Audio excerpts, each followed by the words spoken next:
Hi, and welcome to English Harmony, a one-stop place for those struggling with English fluency. I'm Robbie, and this is the second episode in my video blog. Today, I'll tell you 3 important things that play a big role in maintaining a fluent English speech. First of all, I'll explain you why direct translation from your native language is a definite no-no. Secondly, you'll find out about English word combinations, or so-called collocations, and why they're crucial if you want to speak fluent English. Lastly, I'll show you how you can learn relevant collocations and start using them in your daily conversations. Okay, so the thing number 1, translating from our native language while speaking English. In real life, it would look something like this. You're chatting with someone, but when it's your turn to say something, you first create the answer in your head in your native language. Then you do the translation process by kind of replacing the words with the corresponding English words. It may happen very fast and you may have become very good at it throughout the years, but the end result is still the same. Your speech isn't fluent. You're hesitating a lot, struggling to find the fitting English words, and also, which is very important, your speech doesn't sound natural. Let's say, for instance, you're at work and it's Friday evening.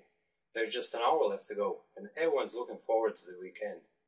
You're asking Jeff what he's planning to do over the next few days.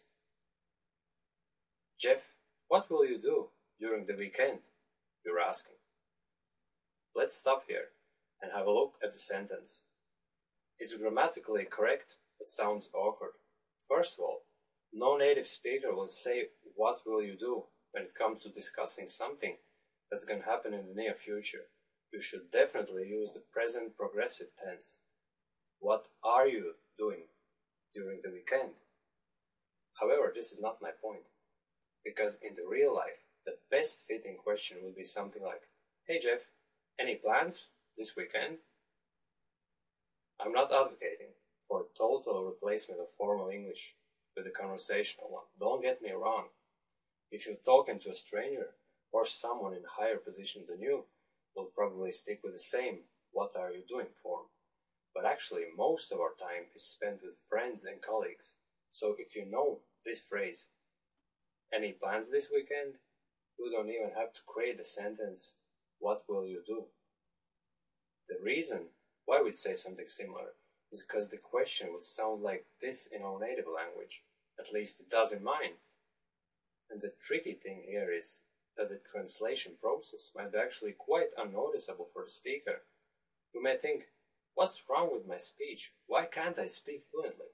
I should probably spend more time improving English grammar or widening my vocabulary." But remember, the direct translation is one of the reasons why you can't speak fluently. And once your aim is to achieve truly fluent English speech and be able to produce instant and natural speech, you just have to get rid of this habit. The words just have to jump out of your mouth without much thinking. And if you repeat the phrase a number of times, "Any plans this weekend? Any plans this weekend? Any plans this weekend?" it will permanently settle in your brain and you won't have to translate anything, right? This, by the way, is the way any language is acquired by little children. They speak and repeat word chunks or combinations or so-called collocations until they become completely natural for them. Many people mistakenly assume that once children start speaking by pronouncing separate words, then they must be just hooking them together and eventually forming the speech. But it's not so. Collocations and also short phrases are the basic units of any language and are acquired by repetition instead of linking separate words together. A typical English collocation would be, for instance, "Meet the requirements." If I were to translate from my native language, I'd be saying, "Match the requirements" or "correspond to the requirements." You see, I'd be translating each word separately, but the end result would probably make little or no sense to a native English speaker. You can have a thorough vocabulary and perfect grammar, but if you speak by linking together words that just don't naturally occur together in the English language, you just won't get there. You'll keep on struggling the very same way I did for years. And the only way to improve English fluency is by learning naturally occurring word combinations and phrases. And here's how you can start improving your spoken English by changing a few things in your English learning routine. So first of all, If you keep a dictionary of some kind, don't write the new words just on their own. That way you'll memorize the meaning of a separate word, but you'll be unable to use it in the live conversation simply because your mind won't know what other English words it collocates with. But if you're not sure what phrase you should learn where that word is in, just use the internet and websites such as dictionary.com. Let's say your word is obnoxious. Just type it in and see what's coming up. From the 4 different meanings, the top one looks like the most useful, so write it down in your dictionary. Obnoxious behavior. And it's also very important that you don't explain the new words and collocations using your language. It is one of the factors facilitating direct translation when speaking. Just think on this.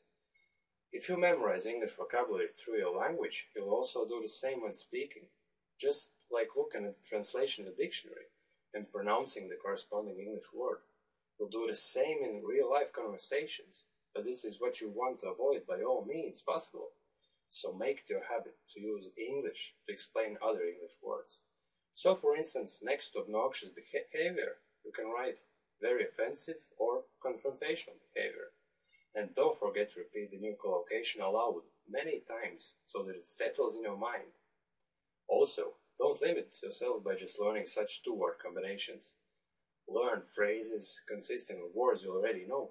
You see, the most important thing is not to know as many English words as possible. It's all about using the ones that you already know in a natural and fluent speech. For example, instead of saying, "I can't do anything about that," say, "I can't help myself." When you want to explain that you'd rather stop acting in a certain way, but you're too weak to change it. Or say, "Don't take it personally," instead of "don't perceive it personally." So remember, no direct translations. Use English to explain English words and phrases, and repeat collocations and phrases a good number of times to settle them into your brain. Okay, thanks for staying with me, and see you next time.